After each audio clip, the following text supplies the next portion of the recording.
Қанат ағамыздың жерлестері Қаратөбе ауданы. Бұл жігіттер де өте талантты жігіттер. Келесі кезекте команда айтпай тұрып тағы да бір хабарландыру, қымбатты достар. Орал қаласы Карантино Продакшн сіздерге жақында қазақша таза стендап ұсынады. Нақты күні әлі жігіттердің өздері хабарлап айтатын болады. Карантино Продакшн жігіттеріне бір қошемет тұрып қойыңыздар. Өте керемет дүниелер жасап жүрген жігіттер.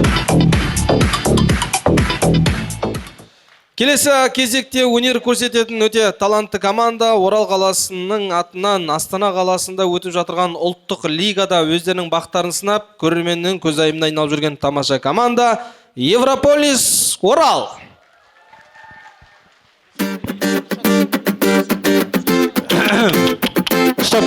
Город Уральска, вы знаете, что в нашем городе есть команда КВН Европолис. Команда очень классная, веселая. И команда возраст ребят 20-23. Все они женатые девочки, у вас есть шанс. Капитан команды Ескендер Ру Аташал Тама. Самый молодой в команде Рамазан. Его вес 88 килограмм. А узна келгенді тығады. Давайте, өзінше болмай, поддержим ребят.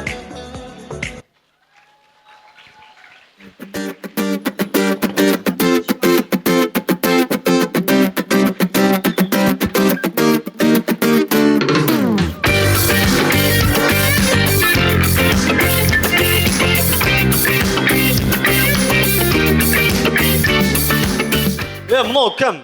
Таныс дауыс қой, қалаға таныс дауыс қой, кім тапқан оны? Мен ғой, мен дауысым, мен ғой салып жүрген. Қойш, салшам. Город Уральск, а вы знаете, что у нас город... Қумашыне алдатса. Айрлыш, ура! Нет, не надо слов, не надо паники. Это мой последний... Жігіттермін, бүгін максималды түрде ойнатса көрек. Неге? Қарсыластар мықты. Кімдер бар? Алдында Асиктер дежавю миллион ұтып алды ғой. Содан кейін елдік бетті, солар мені біздің басты қарсыласымыз. Асик бүгінгі ойында жоқ, мен оны жолда көрдім. Балдар, мен баскетбол ойнап жүрмін, Асик деген. Қойш? Міне қарандар. Позволь, я скажу тебе кое-что. Или ты пашешь, или ты... Мынау емес қой. Асиктен қаз Намибияда жүр, тусауат сетіп жүр демалып. Қайда қарандар?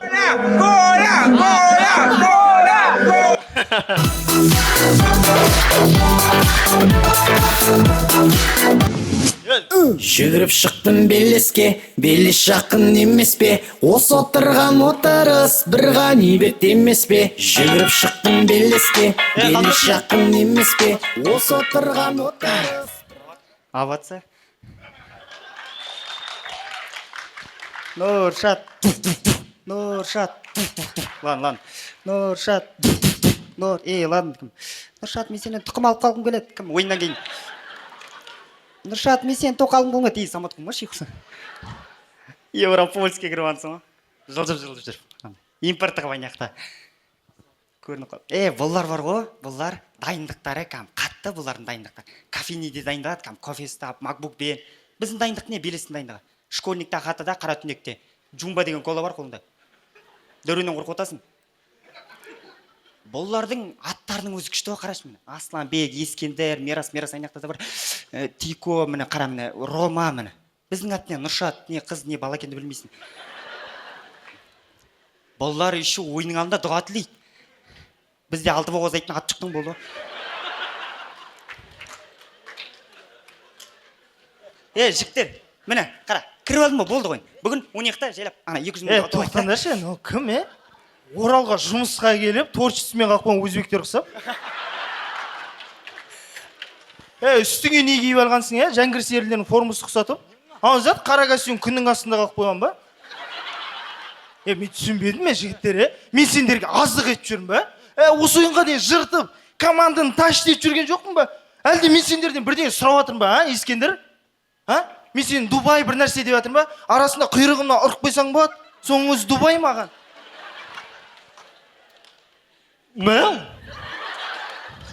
Қош, сен бәрі тормысың. Қалай сөйлеп тұр ма?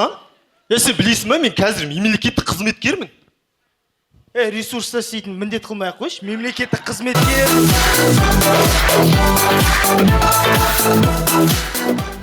Жігіттер, бүгінгі ойында Алматтан Ғазиз ағамыз келіп жүргізіп өттір.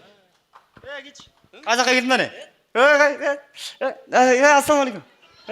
Лайк басын. Не тема осы? Не тема? самат құрам, азамат құрам, бүйтіп, не тема осы? Жігіттер, бастан тұрайын. Жігіт, кеу шыққан. Ана ал жүре.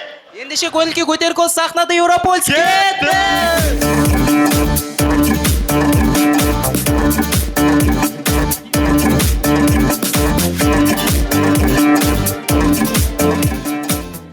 Қонақтықта дәл осылай ерекшеленіп отыратын апалар болады. Балам, киви ап бері қойшы. Қойшы ша.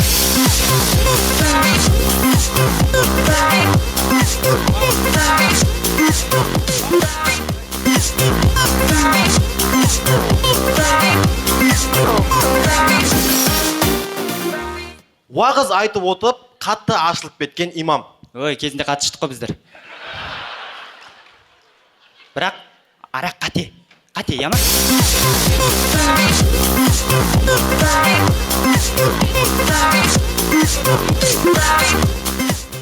Тиктокта дәл осылай видео түсіретін қытайлық бәрімізге шыққан шығар.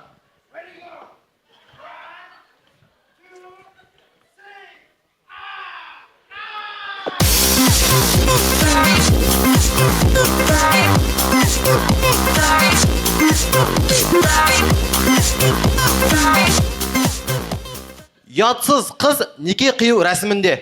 Ал, мақырген не сұрайсың? Засос. Или наручник ағай.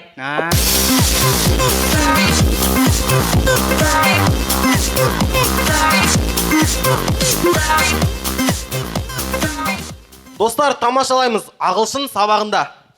Good morning, children. Good morning, teacher. Так, татырш. Сен екеуің айтпай ақ қойыңдаршы. Үшеуің айтыңдаршы. Good morning, children. Good morning, teacher. Так, сен екеуің айтпай ақ қойыңдаршы, сен айтшы. Good morning, children. Children, children. Мындege сен бол.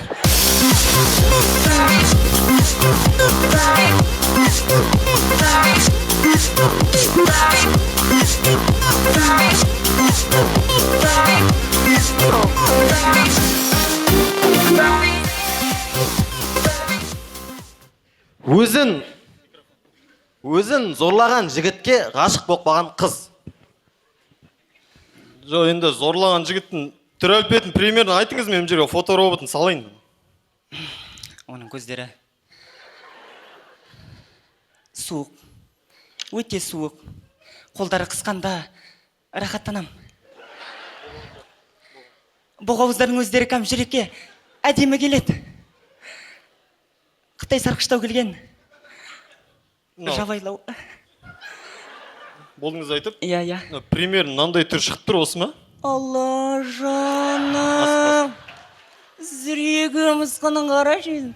Дуағай тез тауып беріңіздерші. Жарқырап жайнақшы жұлдызымдай менің жаным ау, сайрақшы бұлбұлымдай менің жаным, жадырап жаз көріндей күлкісеңші, балауса арналады. Рахмет. Достар, сөз соңында. Қазір шынымен де, қазір біз костюмбізді шешпестен осы тұрғанда қазір вокзалға, Астанаға ойынға кетейін тұрық. Соған кішкене бір жолымызға бір жол болып жүрсе, осы жерде бір... Мирас, қойшы болды. Қазір жеңіп кетіп, ертең командалар ренжіп жүреді, мынары сұрап алды деп. Бүгін жұма ғой, сұрауға болады ғой. Олай бола ма не? Адамнан ба, қалай? Рахмет, сіздердің алдарыңызда өнер өскен Оралдық Европольс. Рахмет. Сен жанбасың, мен жанбасың, жанады лып-лып, алып тұрам. Далада туған, елге қалған. Қымбат достар, шынымен де Европолис командасы 17-18 осы мамырда өтетін Астана қаласындағы ұлттық лига ойындарына жолға шығып бара жатыр. Дәл қазір, сондықтан да сәттілік тілеп бір қошемет ұрып қойыңыздар. Жігіттер, сәттілік! Кетті ме? Осы шуткалармен кетіп жатыр ма? Осы жерден шуткалар бар.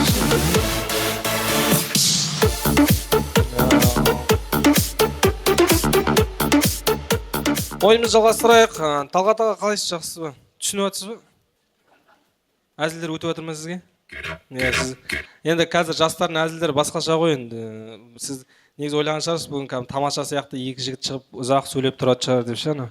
Шутканың соңында ей деп кетіп қалып бірінші шығып сондай болады деп. Жайдарманда қазір басқаша, тез ойнайды, бәрі асығыс, білмеймін қайда асатындарын айтар. Тез күлдірді де кетеді. Сондықтан да мынау қасыңызда отырған көрермендерімізге де өте тамаша. Бесеуіңізді қарап біртүрлі ертең бір 30 жылдан кейін назар аударып осылай отыратын сияқты болып тұр екен. Қарашы. Қандай керемет. Көке, сіз орныңыздан тұрып көрерменге қарап қойыңызшы. Сіз. Иә, Азаматқа ұқсайды екенсіз бізге. Қарап қойыңыз жаққа. Азамат Әлен. Одан көке, сіз тұрып қойыңыз. Сіз. Иә, сіз. Ақболат Өтебай. Одан кейін сіз тұрып қойыңыз көке. Ғазиз Ерболат тұрып жатыр.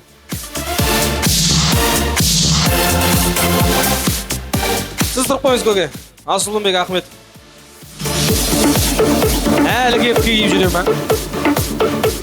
Одан кейін Марс Шайлауов тұрып қойыңыз сіз.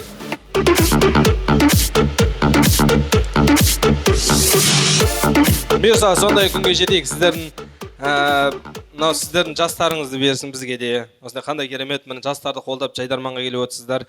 Біздерді бұйырса сол арада бірнеше жыл өткеннен кейін осылай аман есен сіздер секілді келіп Жайдарман көріп отырайық дейміз. Ойынымыз жалғастырайық. Кенақа қалайсыз? Бәрі жақсы ма? Ұнап жатыр ма? Түсініп жатырсыз ба?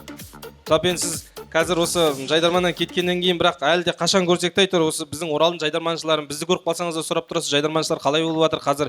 Біздің Оралдың атынан кім ойнап жатыр деп әрқашанда өзіңіздің қолдауыңызды көрсетіп жүресіз, сізге мың алғыс айтамыз. Біз үшін әрқашан Кенақа болып қала бересіз. Ертең сіз қартаясыз да сіз ата десе де біздер Кената дейміз сізге, Кената. Солай қала бересіз. Әрқашан аман болыңыз, аман жүріңіз. Және мен жан досым жазып еді, WhatsApp-тан кішкене соза тұрасың ба, мен сыртқа шығып келейінші деп өсім. Душ.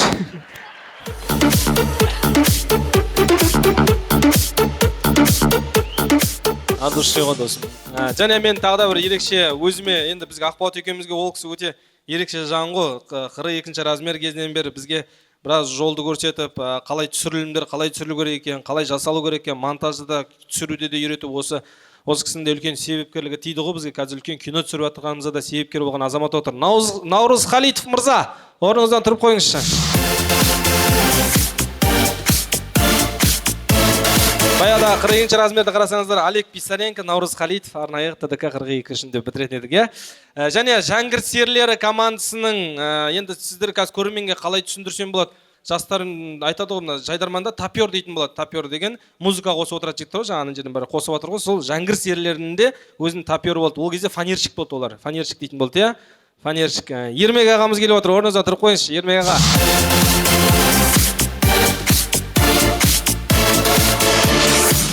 Осы Жәңгір хан атындағы залда талай, осы дайындықтарыңыз өз көзімізбен көрдік. Ол кезде біздер кішкентаймыз әлі. Жап-жас Жәңгір серілер дайындалып жатады. Мына жерде стойка микрофондарды алып айналдыра ма, вертолет болып шыға ма, бірдеңе ішінде тұр. Айдосты келген жоқ па бүгінгі ойынға? Біраз мықты азаматтар болды, ағаларымыз әлі күнге шейін сыйлаймыз, құрметтейміз. Ал енді келесі сіздердің көңілдеріңізді көтеретін ерекше команда, өте тамаша команда, Бәйтерек ауданы, Белес ауылы, Белес құрамасы.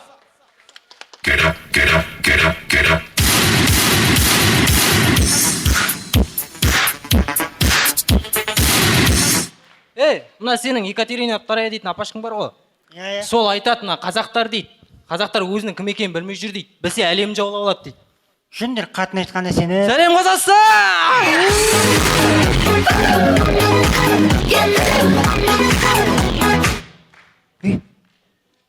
Қайда? Ойнатпай сұрай берші. Команда балдар қайда? Көтеріліп кетті олар. Лифтімен ба? Все, олай әзілдеме, я? Абибасты кері құрамда сояққа жіберем сені. Түсіндің ба? Ондай әзілдеме.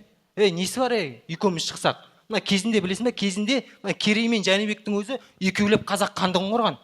Мына Исатай мен Махамбет екеулеп жүріп қаншама жоңғардың басын алған. Ол аз десең, мына назар аударлық ағаларымыз Ақболат брат пен Ғазиз брат екеулеп жүріп әрбір қалаға жеке концерттерін берген. Ол аз десең, мына өзің мен араласып жүрген ағаларым Самат брат пен Елжан брат екеулеп жүріп Карантино продакшн деген команда құрған. Сен әнші Қыдырәлі мен Қарақаттың екеулеп жүріп не істеген білесің бе?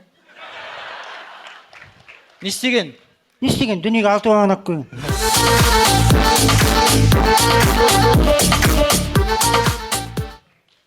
Мирас, мен бар ғой Алматы жаққа кеткім келіп жүр.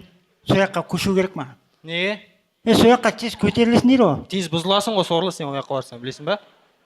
Сен білесің ба, біздің командадан кетіп басқа командаға кеткен балдардың бұзылып кеткенін? Қош? Қара, мына көрінішті, мына қара. Мына қара.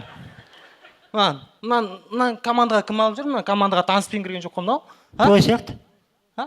Мына не істеп тұр, бала емес етін қатын тарқап. Соны айтамын. Мынау дейтін, мынау ұстаз ғой. Ұстамасы ұстап кеткен ғой мынаның дейтін. Осы тұрғанда шәкірт тәрбиелейді. Өзін тәрбиелейтін адам керек мынаның дейтін. Мен Нұрболат Абдуллин келді ғой.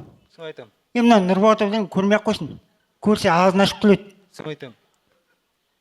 Бұлай қарапсаң 24 деген бойжақ қой. Соны айтамын. Бұны дейтін құрметті достар, республикалық жоғары лигада жүр деп бұның артын жабуға болады. Мынаны қара сен. Мынаны қарашы мына.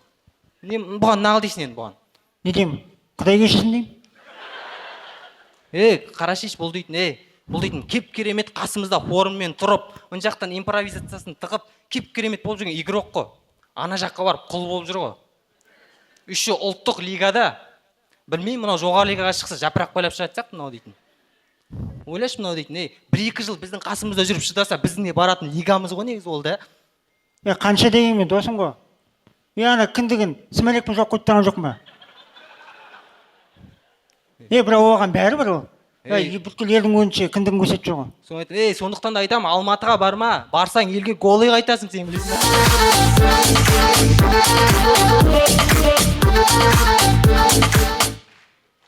Мирас, мына біздің Қазақстан елінің президенті Қасым-Жомарт Тоқаев бар ғой. Соның инстаграмында Тоқаев онлайн деп тұр. Ендіге сообщение жасам, атөс қайтамайды. Мен түнде қарадым онлайн. Бір жұмадан кейін қарадым онлайн. Бір айдан кейін қарадым онлайн. Бір жылдан кейін қарадым онлайн. Қаш тоқташы? Қане. Мынау әлі онлайн. Әлі өтет қайтаған жоқ. Әлі мегабайт өтіп қалды ма екен? Сен көке, сен одан да сен ана инстаграм аккаунтыңдағы атыңды өзгерт, иә? Маған Данчо 07 деген бір өсті, мен де атып қайтармайтын едім, бар ғой. Бүгінгі қазылар алқасында 2013 жылғы жайдарман чемпионы, Назар аудар жайдарман тобының мүшесі, Назар аудар театрының актері, маған Назар аудар, Ұялам киносының басты актері, продюсер, әнші Биташарист Қабдол бар ғой. Соның бажасы, Табылы Досымовтың күйеу баласы Ақболат Өтебай ағамыз отыр. Сол мына Ақболат ағамның бар ғой, өмірде жеткен ең үлкен жетістігі Табылды Досымовтың күйеу баласы болғаны ғой. Қалай сонда? Ақша, дүние, мал, мүлік бәрі кетеді, қасында жеңмен қойатын қалатын.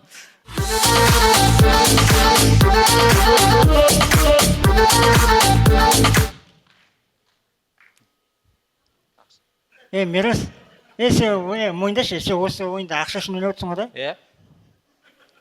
Ақша үшін ойнап отырмын. Сен ақша үшін ойнап отырған үшін ба не? Жоқ, мен деңгей үшін ойнап отырмын. Салып қаламын сенге. Деңгей десең не, Тоқаев ат етіп бере ме не саған? Сен неге олай өтірік істеп тұрсың сен? Сен халықты алдамашы сен. Қалай бар солай айт, ақшама ақша үшін ойнап жатырмын деп. Ақша үшін ойнап отырмын, не болды? Не қымашы дәурен қалай ақша үшін? Маған қарағанда сені ел таниды ғой. Денің сау ма? Қалай ақша үшін? Ақша қолдың кіріп кетеді. Су сияқты ол дейтін. Мирас, сенде жасандылық па бірне бар сияқты ғой да?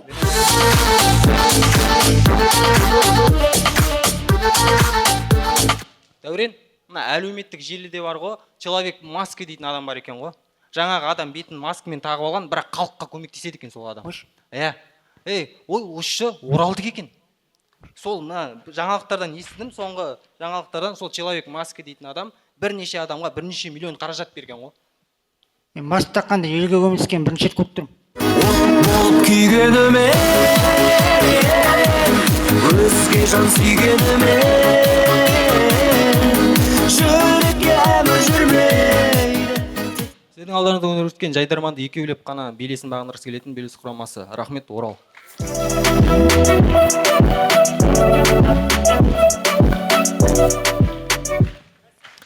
Рахмет, жігіттер. Және де қымбат достар, тағы да қонақтарымыз бар. Жәңгір серілері КВН командасының мүшесі Данияр ағамыз келіп отыр. Дәке, орныңыздан тұрып қойыңыз.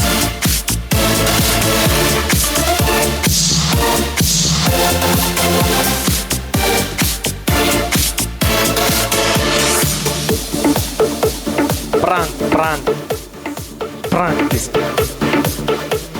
қайда ағамыз бар ма еді? Негізі келді ғой.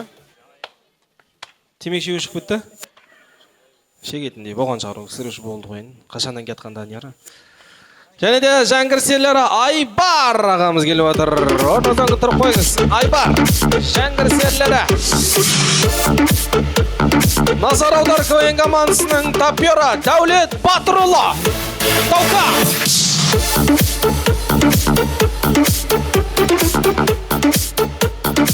Қазір теңгейізді жұмыс жасайды, семіріп алған өше. Орнынан тұра алмай отыр ғой енді. Или тұрғанын сол мета бұң бой кішкентай. Тұрғанын айтасы. Дәулет тұрып қойшы орнынан бір. Осы тұрғаны. Бана маған айтады, мен қазір таныстырасың ба, таныстырып жібере қойшы бір көрерменге деп. Жақсы, не үшін таныстырайын десем, жақында бір не ашып жатыр едім деймін, магазин деймін, колбаса сатамын деймін. Сосын бойың кішкентай ғой, не істеймін дейді. Білмеймін, каблук киіп ал дедім, не істейсің енді. Даука бұйырса үйленейін деп жатыр. Үйленім бе уже? Үйленіп қойған уже, үйленген екен, біраз болды хабарласпағалы. Және Орал қаласындағы ерекше жан, осы Назар аудар командасындағы үлкен-үлкен қойылымдарда 3D дейтін біздің Дамашкімізді білесіңіздер. Сол Дамашкіде өзіндік үлесін қосқан ерекше жан бар. Ол кісіге де осы моментті пайдаланып рахмет айтайық. Нұрхат Тимурұлы, фермер Нұрхат, блогер, малмен айналысады, малский блогер. Ал енді келесі кезекте тағы да бір тамаша команда. Оралдың намысын жоғарғы лигада қорғап жүрген, әлде қорғай береді деген сенімдеміз. Миллион жеңіп алған жігіттер, миллионер жігіттер. Қарсы алыңыздар, еркін құрама, Дежавю, Орал.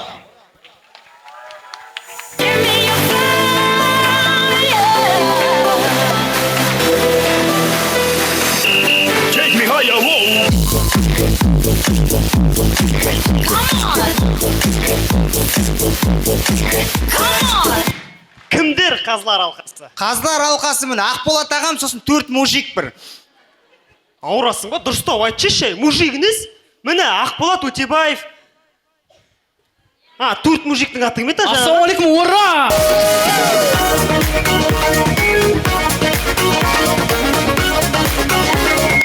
Жігіттер, міне Оралда жеңбеген жүлдеміз қалмады ғой біздің. Әр ойында жырта беру міндет емес шығар я бізге, Құрметті көрермендер, бірден келісіп алайық. Мына бізден бір аса бір қатты ештеңе күтіп қалмаңыздар. Мына берген қарсыластарыңа сай ойнап береміз енді. Мұнау тәкаппар болып кетті ғой.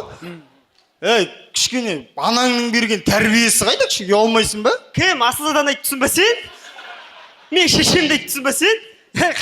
Не істеді алман? Бақты, қақты, болды? Мен Ақболат ағама қарап өстім ғой, жігіттер, міне. Қараңдаршы, міне отырысының өзі жарқырап, сексуально отыра ма, өзі, бір түрлі, Мен сендерге айтайын, Ақболат Өтебаев Қазақстанның секс символы, 5 баланың әкесі. Не істеген бұл? Тек сондаймен айналысқан ба сонда? Тек қана ондаймен айналысатын. Қоймаш, ондай емес қой. Қаншама жетістігі бар менің ағамның. Міне Жайдарманның чемпионы, неше түрлі скетчтарға түскен актер, продюсер еще. Массон емес па әйтеуір? Қатты көтеріліп, не деген бақ деймін, ол продюсерлікке дейін апарып тастайтын. Біз сорлы 2007-лер мен 200 мыңға таласып жүріп қой әлі. Ол сендер ғой, мен ақша үшін ойнап жатқан жоқпын, жігіттер. Көңіл үшін жаңа Алихан келіп кетсе осылай ойын болады деген. Сорлы центрға қайтатын ақшаң жоқ қой сенің қазір. Соңғы 100 теңгеңмен осы жерге рисковать етіп келіп тұрсың ғой сен.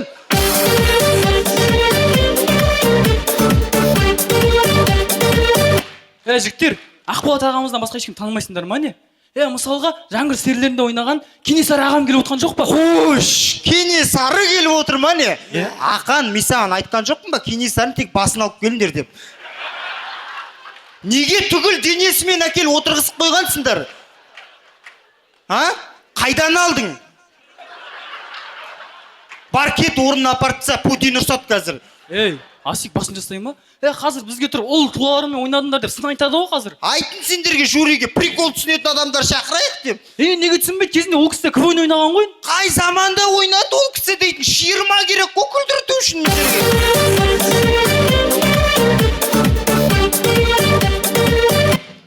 жігіттер, қарсыластарымыз кім? қарсыласты қоя бер, сен кімсің? Мына біздікіндей форманы қайдан алғансың сен? Араға 2 жыл салып қайта оралдым. Ерке ұлыңды қарсы ал, орал. Сен еще оралдың ерке ұлысың ба? Еркелетейік онда сен. Риза қылайық сені. Мен риза қыла алмай жүріп басқа біреуді риза қыламын деген несі?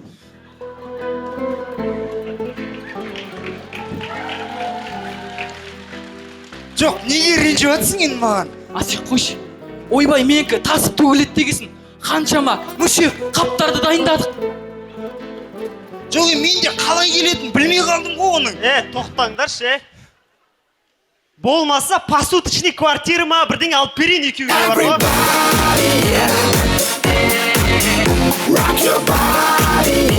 Сахнада оралдық, дежавю, келсін!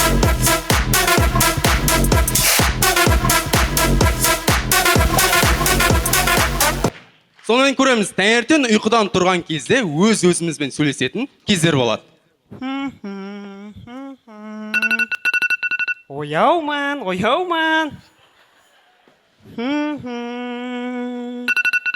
Қоймайды екенсің, сенен бірін тұрып алдым.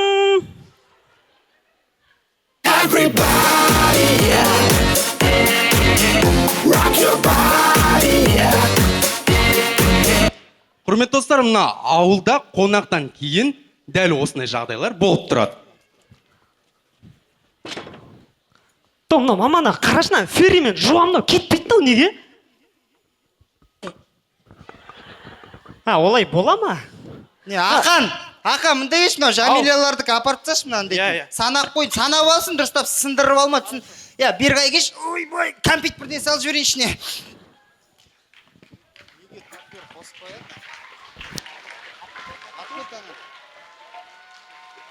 Сонымен жалғастырамыз. Жезделеріміз ащы судан ұрттап келген күні, екінші күні дәл осылай тупит етеді.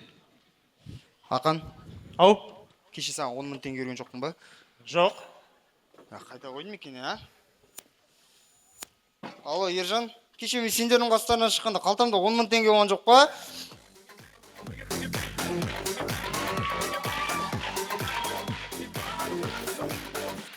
Сонымен көреміз, Қазақстанда мүлдем проблема болмаса. Асланбек баламнан кел, қақ жібере қойшы, көмектесші маған. Достар, анамызға көмек керек екен, көмектесіп жіберейік.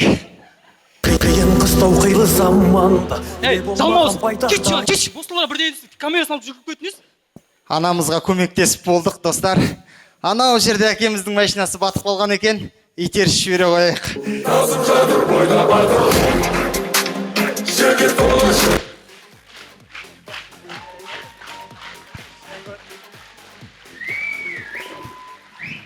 Сонымен көреміз, әрбір дворда кешкі уақытта дәл осындай келіспеушіліктер болып тұрады. Есть красивая одна девушка на земле.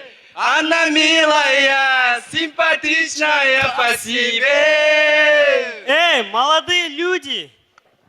Вы что здесь, Быстро домой! Извините. Быстро! Отыра бер. Не олды бір орыс қатын айтқанына қашып болсыңдар? Она милая, симпатичная. Вы что, охренели, что ли? Полиция вызову сейчас, быстро домой! Бара беріңдерші, қатын терпей ол сияқты жазып жібереді қазір. Неткен өмір, жабырқау неге көңіл, неткен өмір, білмеймін алдан өтір, шаршаттың жалықтырдың, көз салсам бұл өмірге. Неткен өмір, жабырқау неге көңіл,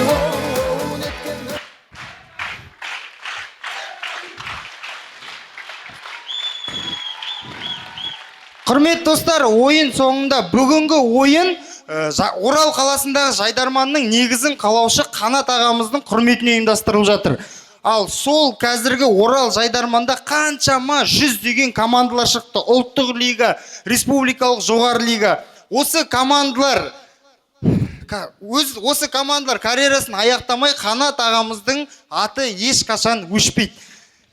Таперіміз үшін кешірім сұраймыз. Сіздердің алдарыңызда өнер көрсеткен Дежавю Орал. Рахмет! Игілермен болсын сен көз қарасы. аттасы жолын жүрсін таза мал табасын ат үстінде отсаңыз ақша бассын іздемесін нағыз бақытты табасын арамызда Мен алып кетші. Кім? Рахмет, бүгінгі фестивалімізді Дежавю құрамасы жапты. Енді қазір қазылар алқасы ақылдасам дегенше ортада 7-ші Ә сыныбының хабарлап жүретін еді баяғыда. Командалар ортаға! Келіңіздер!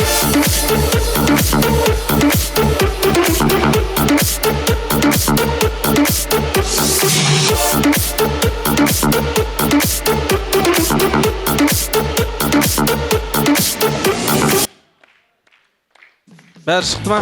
Бүгін сіздерге өнер көрсеткен командаларға қолдау көрсетіп қойыңыздар. Батыс Қазақстан жоғары медицина колледжі Гонго.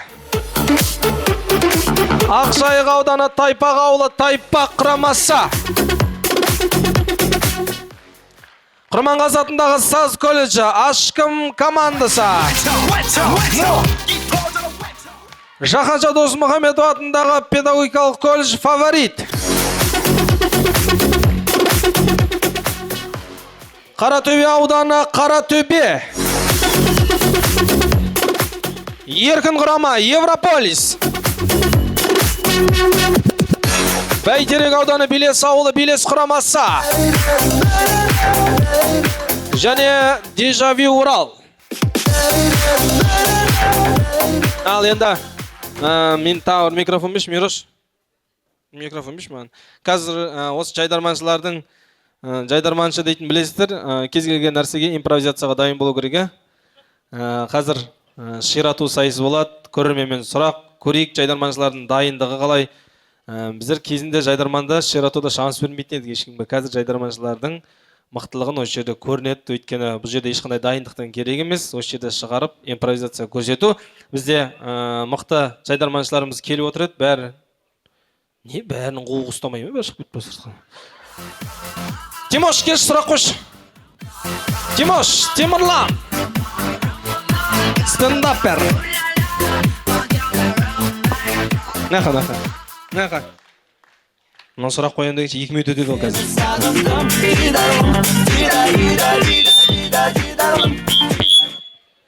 Баршы ары қарай. Давай, қой сұрақ. Сахнадағы ең әдемі адам кім? Сахнадағы ең әдемі адам кім? Дәурен жауап бермей қойсын. Дәуреннен басқаларын жауап беріңдер. Ма, кеттік. Сонымен стойка бар ма? Стойкалар жана петколежник аманды ұстап тұрсыншы. Сен олай өткіздің алма? Мен кезінде сондай ұстап тұратын едім деген вопрос. Ол кезінде ғой, қазір заман дамыды ғой. Қазір Дежавюдің балдары ұстайды. Сен не? Не сен? Жауап бер. Ма.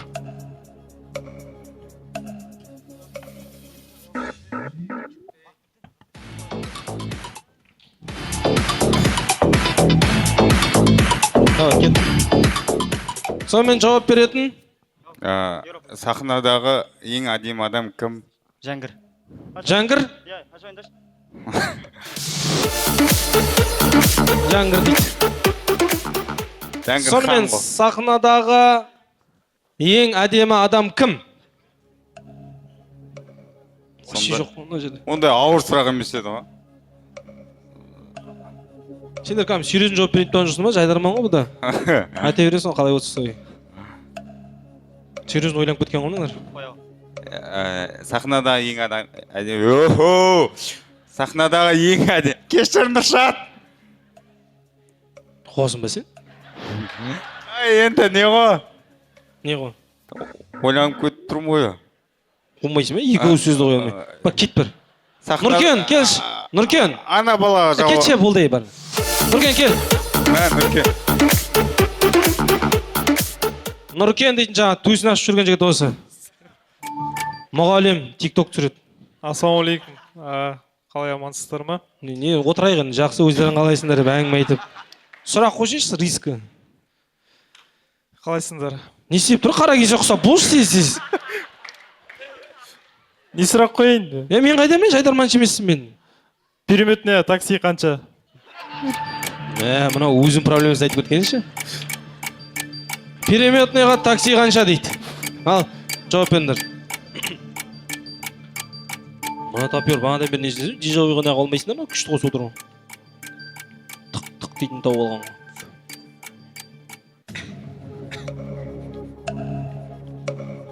Ну кәм, серьезін сұрап тұрған 800 ба қанша деп үйіне звондап сұрап отыр қанша. Переметныйға бейчик тақандардың бәріне алып шығып отыр, бірдеңе айтқан жоқ па? Тек өздерің біліп группада тек шығып отқан жоқсыңдар, бірдеңе ойнатқан жоқ па? Бізге де айтыңдар. Қалып кетпейік қазір. Тек бейчик тақандар шығып баратыр, өздерің группаларыңа бірдеңе жазып, эвакуация бірдеңе отқан жоқ па? Біз қалып кетпейік қазір, бейчик жоқтар. Шығарып жатыр ғой, бейчикперлер кетіп жатыр ғой. Айтып қойып жібересің бе? Переметное такси. Бүйтіп саусағың бүйтпей ақ қойшы, мынау не реперлер ұқсап. Переметное такси қанша? Брат, ішкендерді қабылдамаймын мен. Мә. Мынау вообще басқа жаққа мүңіп кетті ғой такси. Индраверге маңдала деп 500 деп жазды сендер. Давай, Тамыр. Қойшы сұрақты. Переметное такси қанша?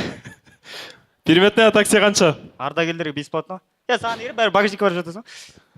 Ту, Нұршат. Зәтей. Давай, кім? Жаңғырбай, бишанан. Дәурен Шамұратов қоймаш. Дәурен Шамұратов. Келіңіз шортаға. Ой, мына. Өте мықты ақын. Дәурен, қайым айтыс көрейік, жайдарманшылар енді жан-жақта болу керек қой, жаңа ширату көрдік енді. Вообще ширату таппадық мына жерден. Қайым айтыс бір 2 жол айт, ары қарай ұйқасын жалғастырсын. Қайым айтыс не екенін білесіңдер ғой?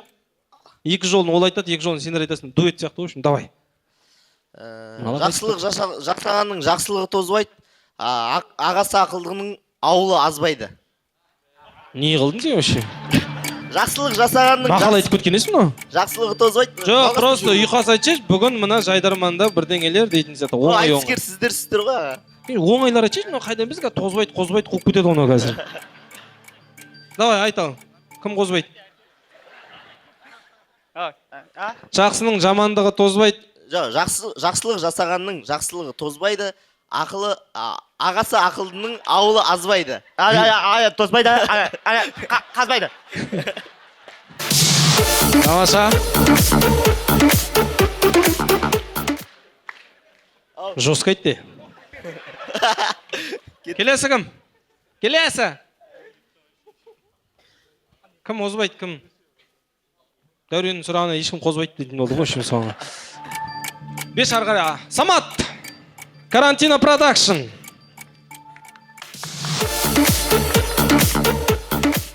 Өзі аппақ жігіт қысап қап-қара болып киініп алыпты еще. Қаймайсыз ба? Иә. Апрель-май. Апрель-май дейді. Қайда? Апрель-май. Астыға той. Ямадық сай, да басым. Қайда? Красавчик, но ала ертең Астанада көреміз ғой. Алаулаған от бекенсің деп тұрмасын, иісін ағаны көргеннен кейін. Тағы, келесі. Ой, бар ма адамдар өші? Қара төбе. Оңай айтып отырмын ғой. Апрель-май дейтін оп оңай ғой? Июнь дешей сосын. Апрель-май. Июнь, июльде. Ал, көз, сентябрь бәрін айтып жайғасыз. Не қарайсың, че қарайсың? Деп сондай ойнап көтсек. Ең сұлу әйел адам, аяғы ауыр адам. Ең сұлу әйел адам, аяғы ауыр әйел адам дейді. Мыналардың бәріне не өп кеткен өші? Жюрилер шақырып келіңдерші. Давай, кетті, келесі. Мерей, шықшеш Мерей. Кім? Импровизация. Мына екеу вообще жоқ. Шықшы шаңырой. Кезінде күлдірттіңдер ғой, аби басып баз етеді. Давай. Мыналар дейтін өше. Келесі қиын сұрақ қоймаңдаршы. Апрель-май дейтін бірақ оңай сұрақ қой, Апрель-майдан оңай не бар? Давай, онда. Бір қосу бір. Асақа, келіңіз. Асылымбек Ахметов. Кесі. Актер, парадис. Асылымбектен сұрақ болсын. Назар аудар театрының актері. Ассалаумағалейкум. Бір. Сұрақ қалайсыңдар? Сұрақ қалайсыңдар? Қалайсыңдар дейді. Жақсы, өзің қалайсың брат дейтін жауап қой, в общем. Не хор. Кеттіңіздер ме? Ше. Бейджик бар ма аларда? Жаным, әкем жүр ғой мен. Бүгін бізде қонақта Назар Аудар театрының актері Ғазиз Ерболаттың әкесі келіп отыр. Ерболат аға, орныңыздан тұрып қойыңыз.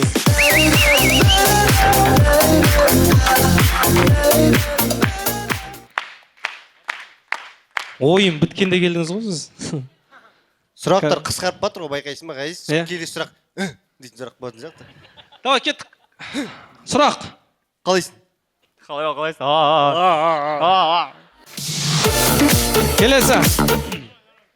Келесі команда. Сұрақ, жердің ортасында... Қоңыз бұл жеш айтшы. Жердің ортасында дейді. Айтшы, брат. Жердің ортасында зәт бар.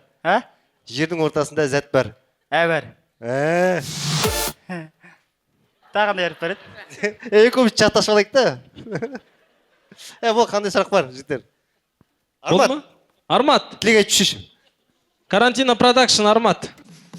Сұрақ.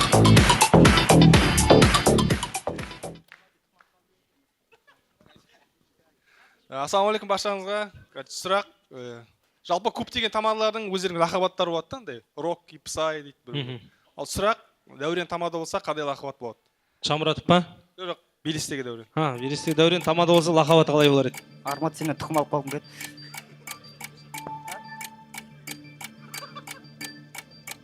Қайта қойшы, брат.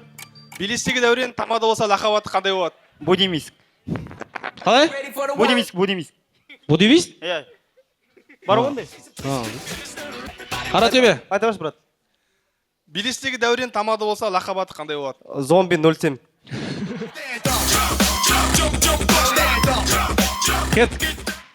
Жауап бар ма? Ар жақтағылар. Қоя жүріңіз. Дежавю ғой да, дежавю. Сендер ме? Дейді, ушкада ойыншылар дейсіңдер. Қойшы, брат, қойшы. Белестегі Дәурен тамада болса, лақабаты қандай болады? Данжон 07. Қалай? Данжон 07. Сол тұра үйретем.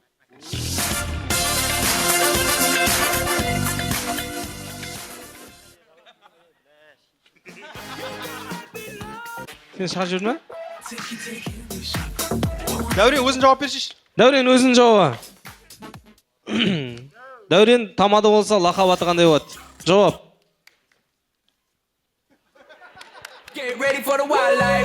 Сұрақ. Дәурен, сен тамада болсаң, лақабатың қандай болады? Лақабат жоқ мене. Жересін жауап берді тағаншы.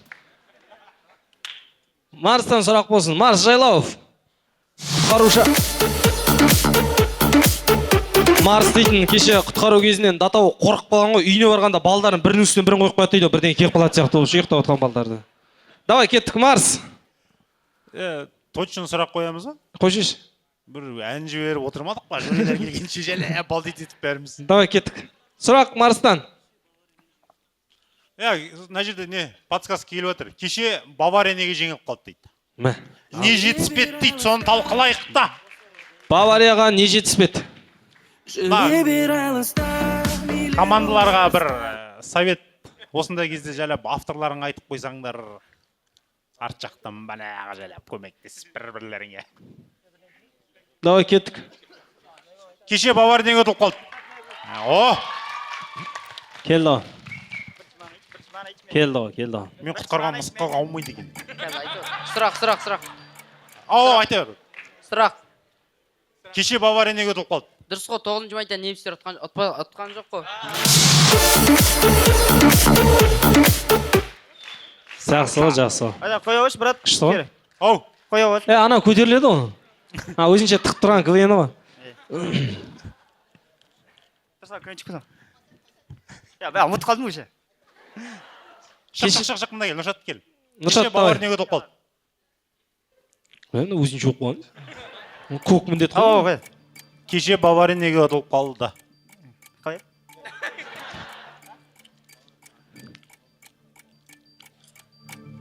Давай, кері қойшы, брат. Кеше Баварияға ұтылып қалды. ФК Назародорванда ұтатын едік те.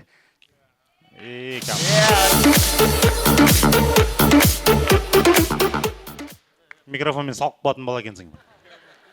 Келесі. Жайдарманның болашағы бұлыңғыр емес пе?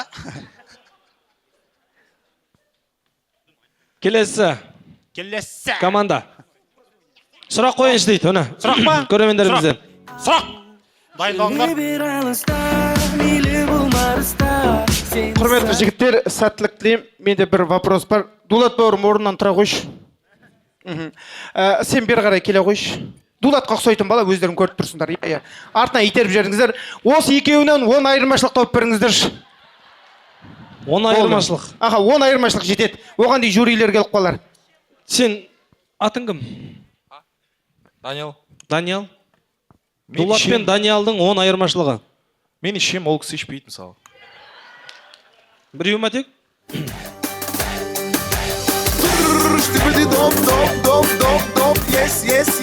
Аға сұрақ ойын отсын ба? Просто не істеп жүрсіңдер, келіп кетіп? Білмеймін, шақырып отыр дейді. Дейді. 200 теңге бөлсем айтсын. Барып келсем оған? Бар ғой. Сіз папа келді әнжан. Білем ғой. Папа амансың ба? Амандасың ба? Сені сұрап отыр. Мен отыр ғой.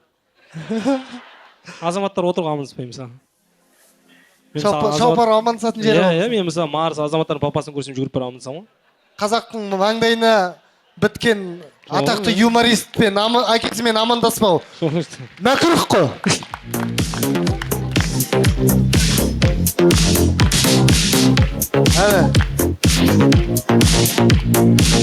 Ғазиз, бетінен сүйген жоқ қой бұлар. Сен бар шеші ана жаққа. Мен бәрінен сүйіп шықтым. Итак, созылмай жатыр мына жақта. Не ол жаңа 10 айырмашылық? Сен сұрақ қоясың ба?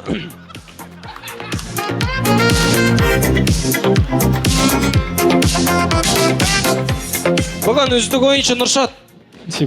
Өзін шешіп тұрсың. Астанада боламын ғой, көреміз ғой сол кезде.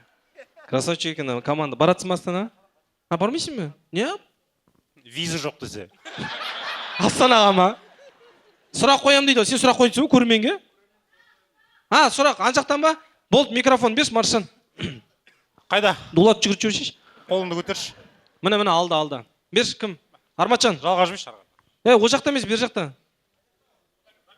О жаққа жете алмайсың сен қазір. О жақ суға кетіп жатыр. Нақа.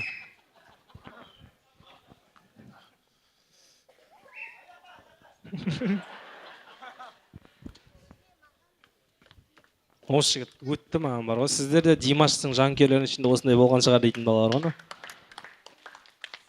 Қарындас, қош келдіңіз. Атыңыз кім? Өзіңізді таныстырып. Сразу сұрақ қоя берейін. Атыңыз жоқ па? Транзитпен жүрсің бе әлі? Атың кім? Мөлдір болады есімім. Мөлдір? Иә. Ашқымейм емес. Былай жігіттерге қойғым келіп отыр. Жігіттер неге мақыр десе сонша шошиды? Мақыр десе неге шошайсыңдар дейді.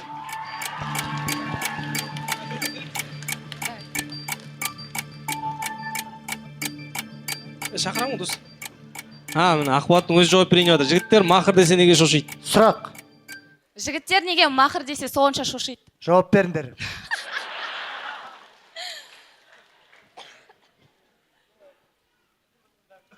Мақырды білмейді ғой бұлар. Білесіңдер ме? Білмейсің ме? Білмейді екен қарындас. Келесі сұрақ. Микрофон бар ма? Давай, кеттік. Жігіттер неге мақыр десе сонша шошисыңдар? Адам шошитындай нәрсе сұрағасын шошимыз да. Тамаша. Бар ма? Дежавю. Жауап жоқ? Дейді. Сендерші.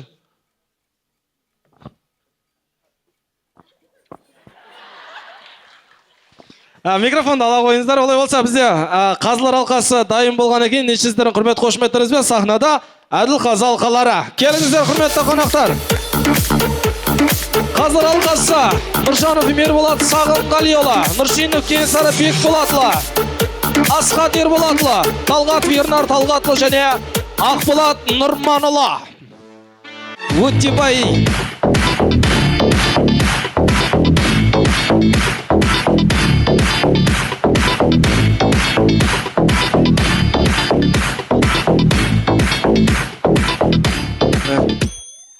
Қанатқали Оңғар келсеңші.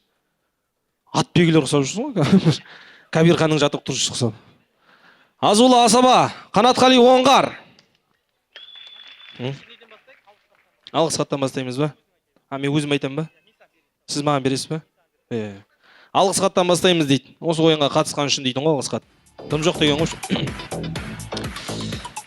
Батыс Қазақстан облысында алғаш рет қазақша КВН ойындарының құрылуына себепкер болған Жәңгір серілер КВН командасының негізін қалаушы Талғатов Қанат Талғатұлын еске алуға арналған Жайдарман фестивалінде өнегелі ойын өрнегін көрсеткен үшін Европолис КВН командасы марапатталады.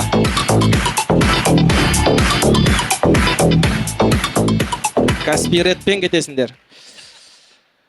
Дәл осындай бүгінгі Талғатов Қанат Талғатұлын еске алуға арналған Жайдарман фестивалінде өнегелі ойын өрнегін көрсеткен үшін Белес командасы.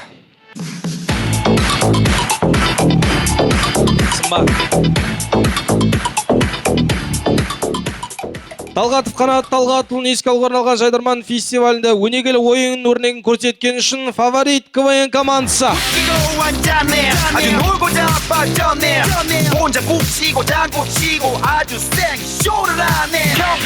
Талғатов Қанат Талғатұлын еске алуға арналған Жайдарман фестивалінде өнегелі ойын өрнегін көрсеткен үшін Гонго Жайдарман тобы.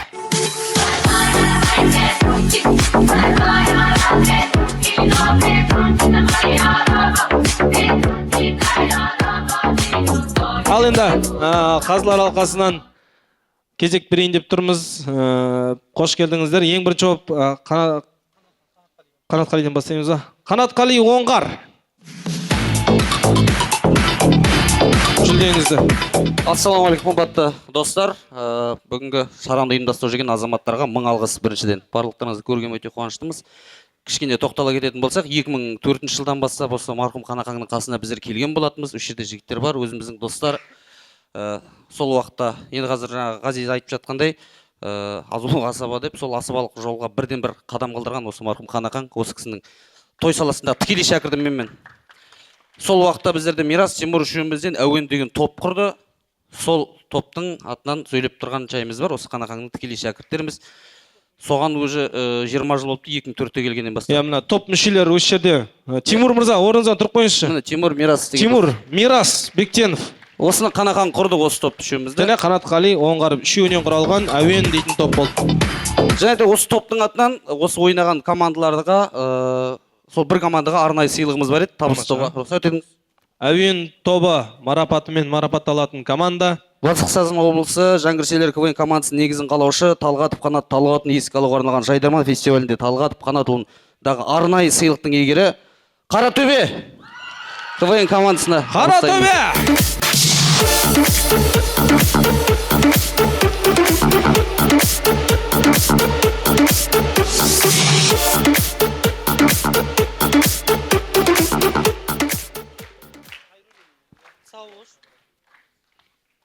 Келесі болып кезекте марапаттайтын менің досым, продюсер, красавчик Ақболат Өтепбай. Ассалаумағалейкум.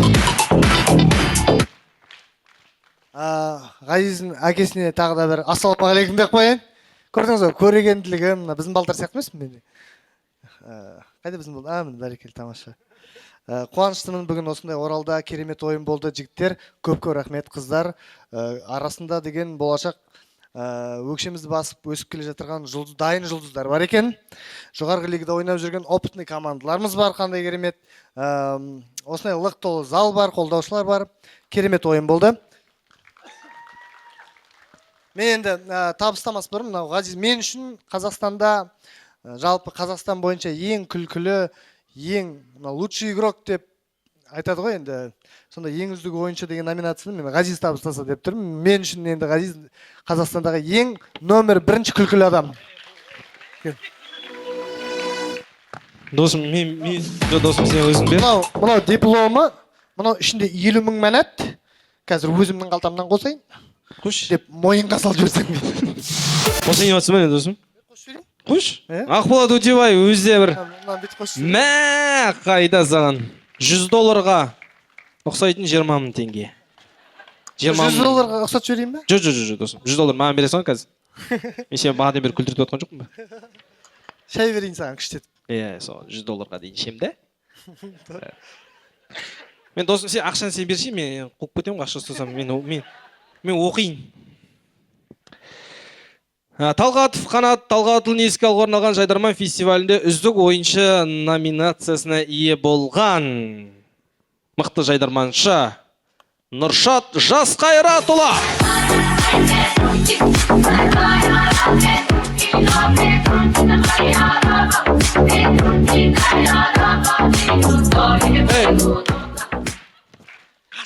Қаш!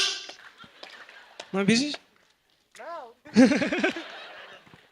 Әрі келді, Нұршат. Өте мықты жайдарманшы.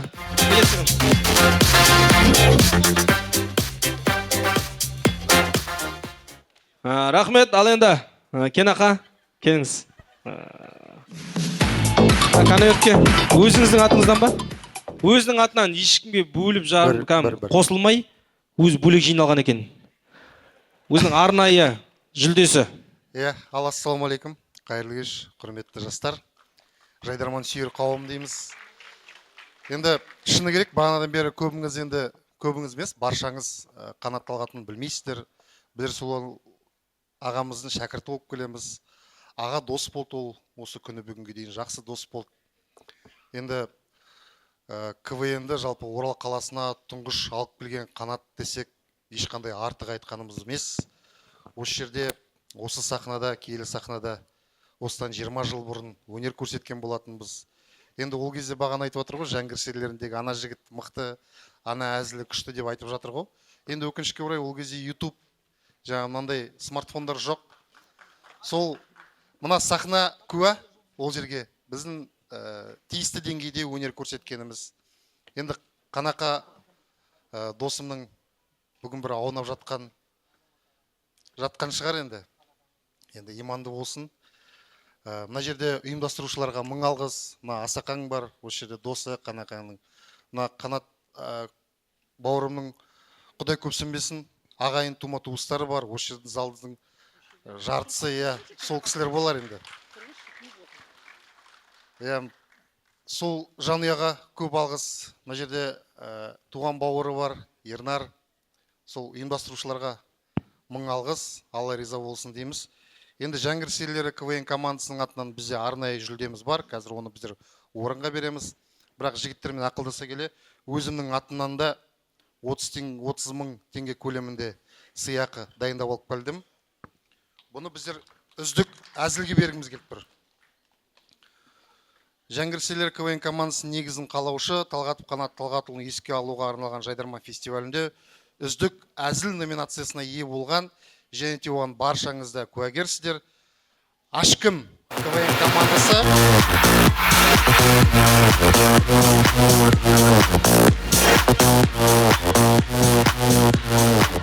Енді қай әзіл дейтін болсақ, Тапчандағы ақилар туралы әзіл. Көп рахмет. Кенесары мырза. Және де Ғазиз жоқта орын ауыстырам ғой. Шұғыл шаруалармен шығып кетті. Қазір келеді. Мынау енді жаңа Қанат ағамыз туралы айтып жатыр ғой. Бір жағынан ол кісі Алланың қалауымен артынша құда болдық. Біздер негізі Қанат аға деп осы Жайдарманда Қанатының астында дамып келе жатырған кезде құда болып қалып, ағамыздан біраз негізі қолданбыз кезінде. Одан кейін міне туған бауыры, інісі осы жерде ұйымдастырып жүрген менің жездем Ернар деген азамат. Туған жездем. Су сұраса сүт берген, айран берген.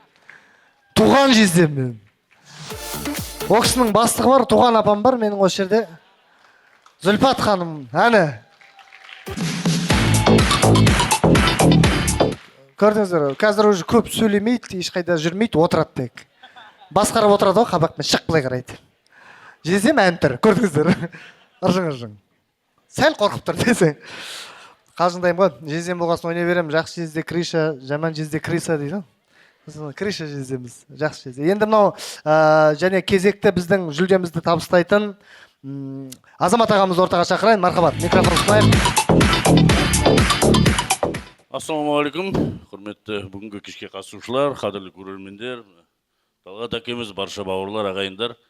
Өте қуаныштымыз, бүгін біз үшін жан тебеділдіктей сәт болып тұр. Біздер енді Қанат Талғатұлымен сол бала кезімізден бірге өскен осы жерде бір топ достар отырмыз. Енді көпшілігі жұмыста келе алмай жатыр. Мына жерде қолы бос безделіктер келіп отырмыз осы жерге. Өте қуаныштымыз. Осы Жаңғырхан университетінің басшылығына, соның ішінде Ақылбек Ұзақбайұлына, Асхат Ерболатұлына барлық Қанаттың достарының атынан алғыс айтамыз.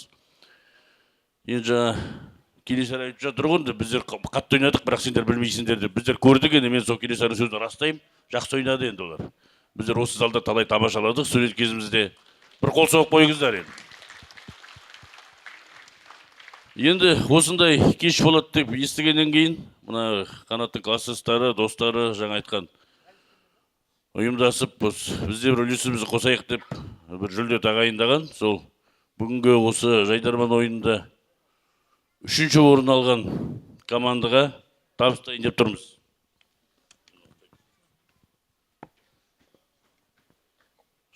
Батыс Қазақстан облысында алғаш рет КВН ойындарының құрылуына себепкер болған Жәңгір серілері КВН командасының негізін қалаушы Талғатов Қанат Талғатұлын еске алуға арналған Жайдарман фестивалінде 3-ші орынға ие болғаны үшін ауылды су басса да қарамай осында жүрген Тайпақ құрамасына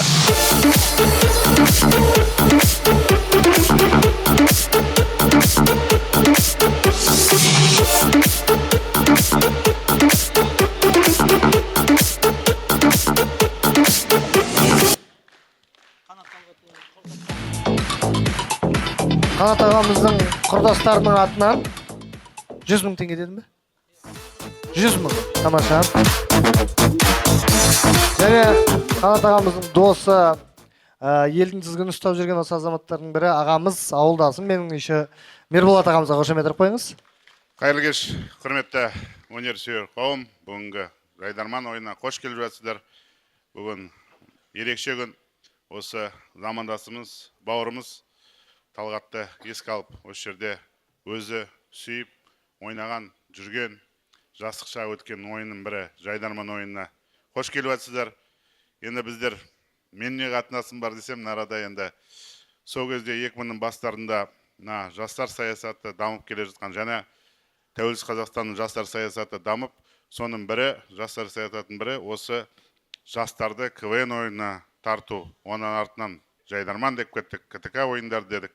Осы жерде Қазақ КТК лигасының бірінші филиалы лигасы ашылуының себеп болған осы Қанат бауырымыз бірінші қазақша тілде КВН командасын құрып, банаға Жәңгір серілері деп осы қара шаңырақтағы осы жердегі студенттерден құралған. Студенттердегі арасында Медет сияқты басқа Петковжда оқыған. Қалғанның бәрі осы жердің студенттері болды.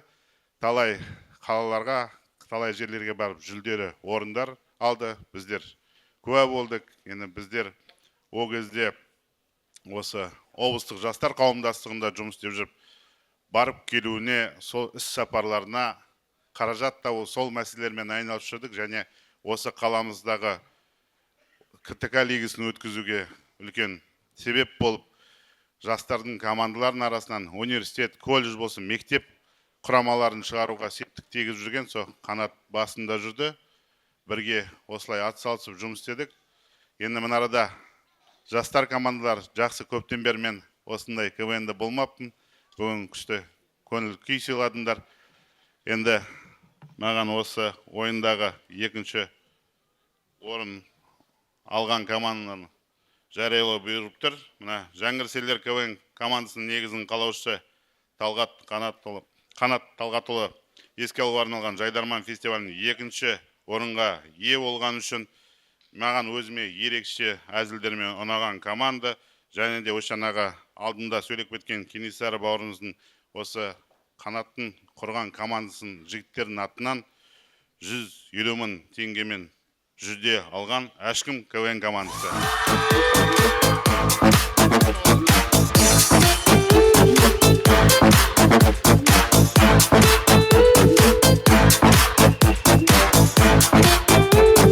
Это бабочки.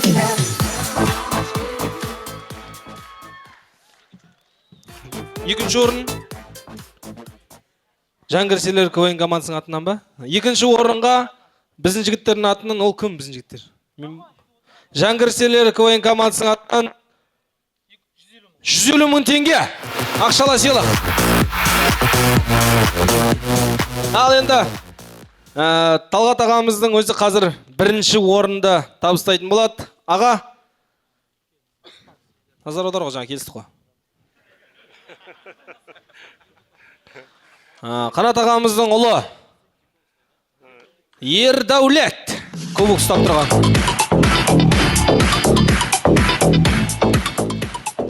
Ал кеттік.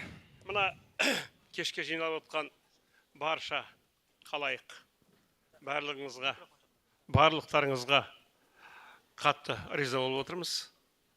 Біздің баламыз сіздердің осы шаңырақтан бітіріп білім алған Қанат баламыз. Осы жерде жаңағы енді айтылып жатыр, ол солай айтылып келе жатыр. Сол жаңағы алғашқы КВН-ді ұйымдастырушы азаматтың бірі болған. Сол жағдайдың барлығын ескеріп, Қанаттың өзінің достарының, өзінің жолдастарының, өздерінің бірге жүрген азаматтардың ортасында бар екенін сездіріп, бүгін үлкен осындай жағдай жасап отқан осы Батыс Қазақстан аграрлық техникалық университет қойды. Университеттің ұжымына менің әкелік алғысымды айтам, рахмет айтам. Ары қарай осы жерден шыққан түлектер әр уақытта да жолдарын тауып, жақсылықта жүрулеріне тілек білдірем. Баршаңызға, мынау жігіттер сіздерге, бұл енді, бұл мына Кенесары тұр, жаңа ан жерде жаңа балдарым болды. Бұл біздің үйдің балдары секілді болатын еді. Мәншөктің дәмін татып. Мәншөк қайда? Мәншөк тұрып қойшы. Мына Қанатты тапқан анасы Мәншөк. Бар осында залда. Мәншөк ханым, орныңыздан тұрып қойсаңыз. Мәншөк деген есімнің бәрі сондай батыр болады негізі.